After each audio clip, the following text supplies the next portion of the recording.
All right. I was asked to do a French polishing demonstration. So I happened to be working on Kenneth Newell's mandolin. So I've done about like two or three sessions so far on it, and figured this could be a good opportunity to explain my process of how I go about the French polishing. So first thing is last week I dissolved about 28 ounces of blonde shellac flakes into I think like 400 milliliters of denatured alcohol and let that dissolve overnight. And I try to keep it near like a lamp like this, just to kind of have even heat kind of dissolve it, and then occasionally stirring just so the shellac flakes tend to gum up at the bottom. So once that's dissolved, I have that, and then in this jar I have some filtered denatured alcohol, and then I tend to use just olive oil. I make sure it's like real olive oil, not that fake olive oil stuff that they try to sell. So yeah, if you're gonna use olive oil, make sure it has like the certified label and all that. In the past, I've also used walnut oil and had good luck with that. And then I use these pipettes.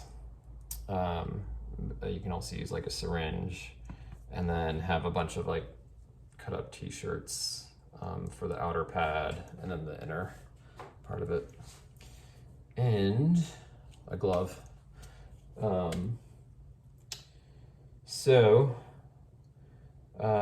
Where I'm at now, it's about 3 sessions in, and it's looking pretty good, but I still want there to be more build of finish.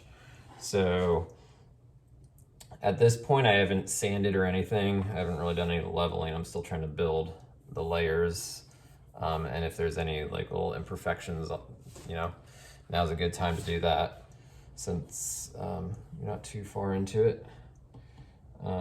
So what I'll first do is I'll take a fresh pad and I'll kind of like fold it over. You can just whatever way you like, fold it over, and then I'll kind of, as if you're making like a paper airplane, so it's kind of like a triangle. And then I'll kind of rest my index finger like right there and just give some control. I'll take the pipette and I'll fill it up, and then I'll totally saturate this with about half of the pipette. And then what I'm gonna do is just go back and forth, nice even strokes. And that's kind of just depositing some of the dissolved shellac onto the instrument, with slight overlapping of each pass. And I'll do that a few times. So let's go ahead and do it. You probably, well, yeah, you definitely cannot see from the camera angle, but from what I'm looking for is with the denatured alcohol, it'll kind of gas off and you'll see kind of like this vapor trail. And so that's kind of what I look for as far as keeping track of where I am and where I'm going and what I've done. So, and I'll do a few passes like this, and as I go, I'll press a little harder just to get a little bit more of the shellac from the pad onto the instrument. Also try to cover up the dissolved shellac and the denatured alcohol to keep it from evaporating. So as you can see, it's just kind of quick, light passes.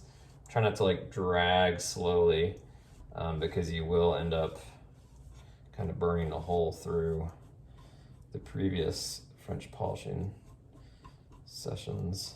So if areas like the scroll, what I'm doing is just kind of quick little passes like that.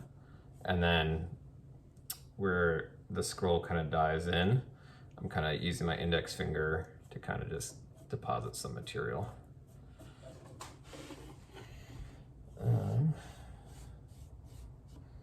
And then always make sure to work the edges. It's easy to forget about the edges, but you kind of want every session you want to kind of be building the same amount of shellac throughout the instrument, especially if you decide to do some leveling or buffing out the finish. You don't want to burn through back to raw wood or whatever. All right, so I'll put this is just the one piece of material. I'll put this aside, and then I'll go to my pad that I have, the outer pad and the inner. For this, I will take about half of a pipette and squeeze it onto the pad. And then I'll take a little bit of the denatured alcohol and just saturate it.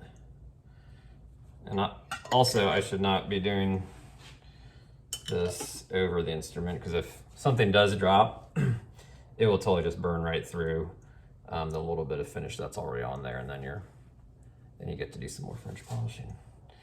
So I'll take this pad, wrap it up in this one, and I'll kind of twist it until I see a little bit of the shellac and dissolved, or the denatured alcohol kind of squeeze through. I'll kind of flatten a surface either on my hand or in a jar.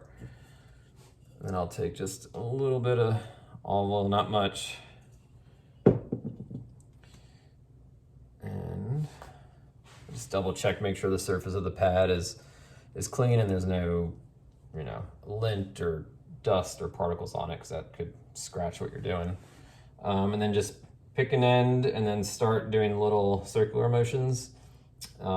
Make sure to never stop a circular motion while you're putting pressure onto the instrument, or just burn a hole right into the right through the finish you've already applied. So what I'm doing with this hand is I'm actually resting it on the neck, and to make sure that this is stable here. And then I'll just kind of start doing little circular motions. And try to work in a systematic way. Systematic means something different to everybody, so whatever works best for your brain. That way too, if you do get interrupted, you kind of know about where you left off. Although I guess that's one of the benefits of French polishing is you can get interrupted and it's not going to totally derail everything you've done.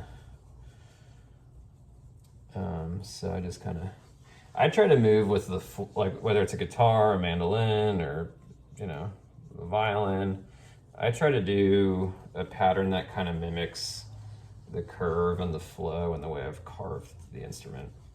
That's not necessary at all. It's just, I think, the way my mind is kind of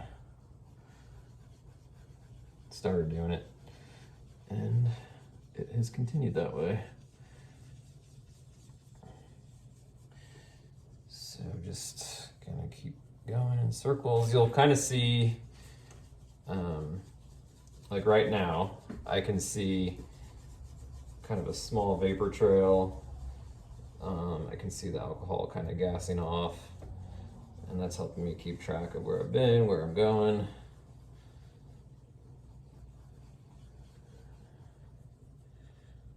And I'm also trying to work the edges as I go.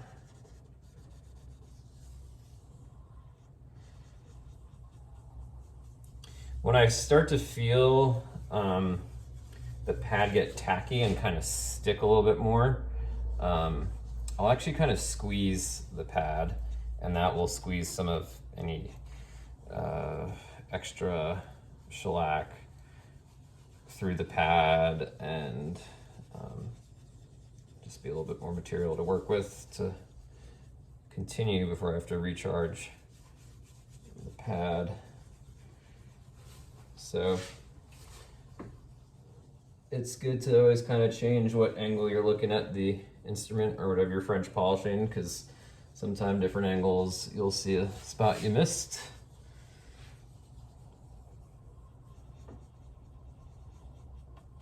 And you always want to keep the pad moving. You never want to stop.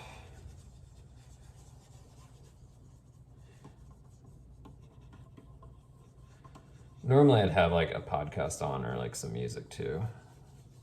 That actually helps a lot. And I think it's a pretty enjoyable process. It's kind of like one of the last chunks of time you get to spend with an instrument that you've worked hard in creating. So I think that's worthwhile. And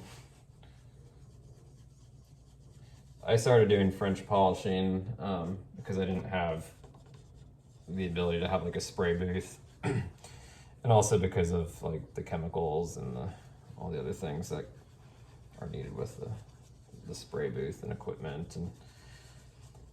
And then I think the instruments sound better with a kind of a natural thinner finish.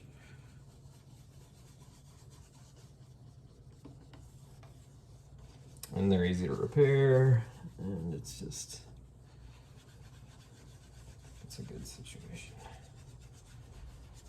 All right, so typically I'd probably keep going. The pad still feels like it has some charge left in it, but you can kind of see how it's turning out.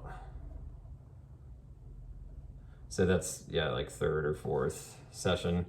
And so you basically keep doing that until you get to the desired finish that you want. So I would say in another like 3 or 4 sessions, then I might use some like 3500 grit or 4000 grit sand, like wet dry sandpaper. I would soak it in like sudsy water and very lightly kind of go over it.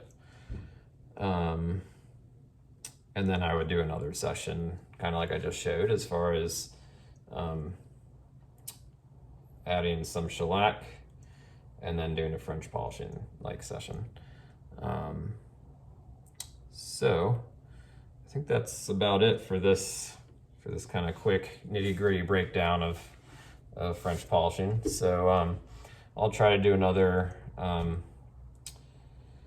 video when I'm further along with Kenneth Newell's mandolin, and as far as the final French polishing sessions and kind of buffing out the finish, and kind of showing you what you can get with just dissolved shellac flakes. So, all right, see you next time.